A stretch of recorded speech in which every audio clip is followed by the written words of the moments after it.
Hi, I'm Steve Whitaker, and I'm making this video because I want the people of Ozark to know the truth. You know, if you don't want to answer a question, one of the best things you can do is try to discredit the person asking the question. It's kind of like shooting the messenger, I suppose.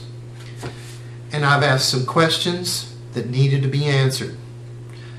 There were people in this town, elected officials in this town, city employees in this town, the press in this town that did not want you to hear the answers to the questions I've been asking.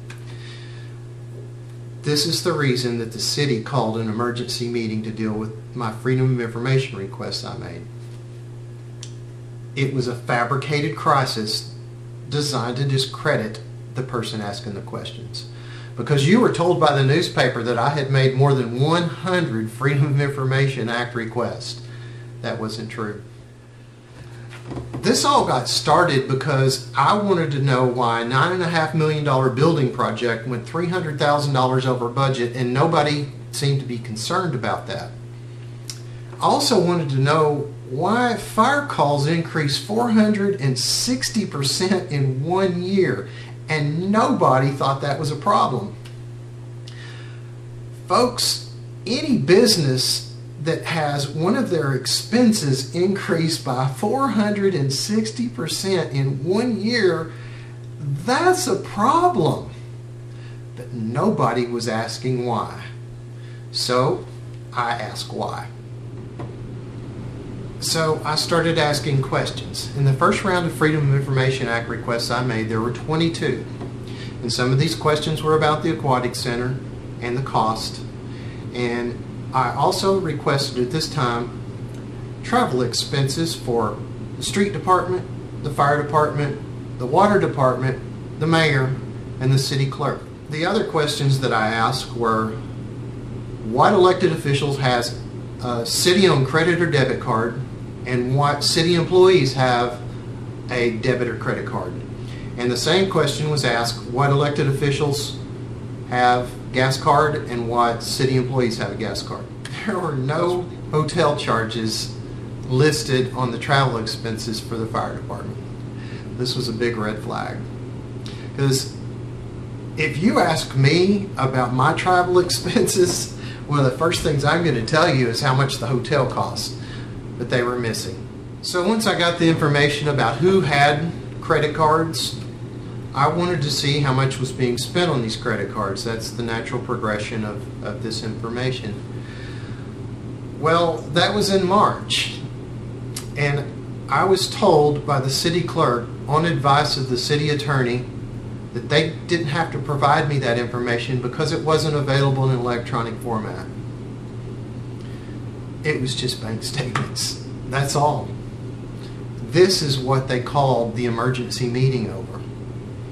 Now, anyone watching this video can get on their phone and with an app, you can look up, say, how much money you spent in your bank account in September of 2017. And you can find that information in a matter of seconds.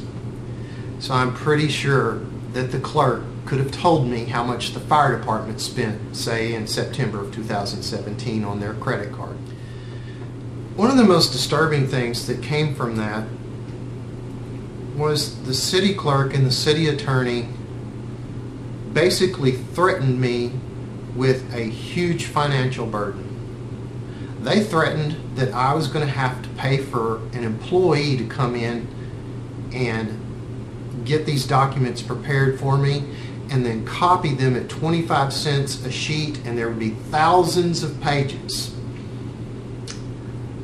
In any government that's supposed to be transparent and you get that kind of pushback, that should be a red flag. It should make everyone watching this video really angry that that's what happened. It should also make everybody watching this video really upset that they threatened me like that. Because folks, it doesn't matter if it's a financial threat or a physical threat. You're not supposed to be threatened by your city government that's supposed to be transparent. Well, one of the things that came out of this information, once I got the credit cards and the bank cards, was that the fire chief in Ozark, Arkansas, a town of 3,500 people and a volunteer fire department, had spent over $4,300 on hotel rooms in 2017 alone. None of that information got put in the newspaper.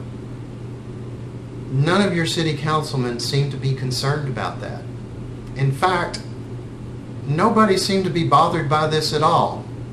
But I'm bothered by it, and I knew that the people of Ozark, if they knew the truth, would be bothered by it. But it's not in the newspaper. It's been kept from you. The fire chief for a volunteer fire department spent $2,000 on hotel rooms at the Doubletree Hotel in Little Rock, Arkansas on one weekend. And nobody that you've elected to run the city thought there was anything wrong with that. Every single time I have requested information and it's been fulfilled, something has been missing every single time. Now, it always turns up later with another request, but initially I ask for something and there's been pushback. They don't want to give it or they withhold information. This is what made the hotel charges kind of stick out, is because it took several months to compile this information. So I started adding all of this up. I took the bank statements and credit card statements that I've been given so far. I still don't know that I have everything, but I added it all up and got an average. And the fire chief of Ozark, Arkansas, a town of 3,500 people, volunteer fire department, spent $23,762.85 a month. Nearly $24,000 a month was spent in 2017, and there's just all kinds of stuff. Here's almost $700 spent on shirts. 200 patches cost the taxpayers $450. There's $856 spent on an iPad. $650 worth of ball caps. I wonder what the volunteer fire department needed from Cabela's. He spent over $140 of our money at the Apple Store on iTunes. There's a $750 purchase of a gaming laptop. Walmart. $500 spent at Sam's Club, CV's grocery store. There were purchases to Amazon.com. One of the things that really stood out was a $149.95 purchase from the Apple Store for a set of Beats headphones. There is no way you can justify that purchase being made with taxpayer dollars. You bought him a pair of boots. And I say this because last year you also bought him a pair of boots. And they were made in Australia. Is there anybody that thinks this is right? So at the last city council meeting, I gave them that dollar amount.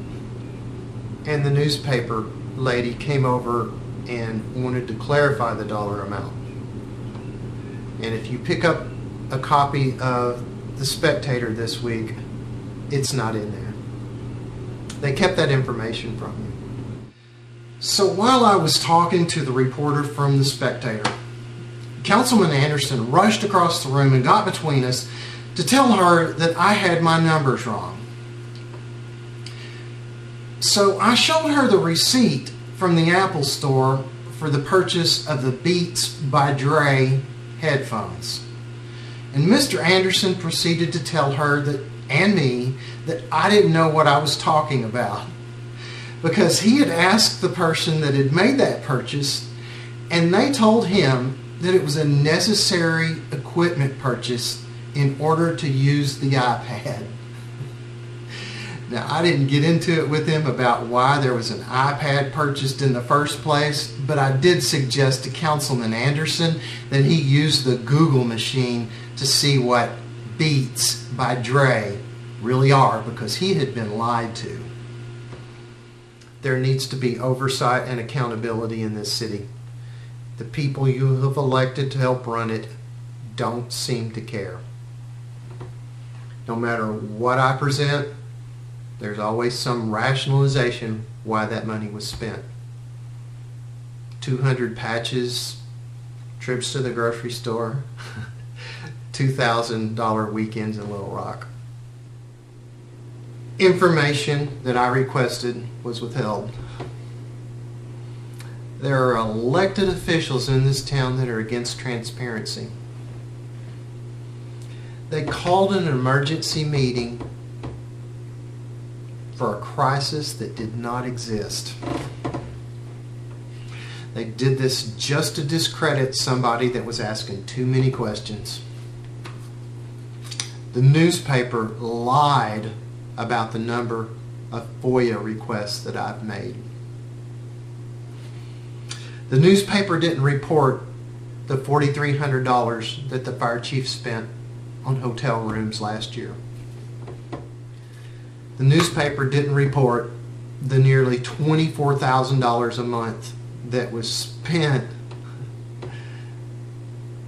from a volunteer fire department in a town of 3,500 people that's economically depressed. At times, I have been one man against an entire room full of people that have done nothing but vilify me. But I've persisted because it's the right thing to do. There are people in this town that are doing really well with status quo. But it's got to stop. Thank you for taking the time to watch this video. I'm asking that you share it, get the word out about the money that's been spent and about how your elected officials are responding to that. Thank you.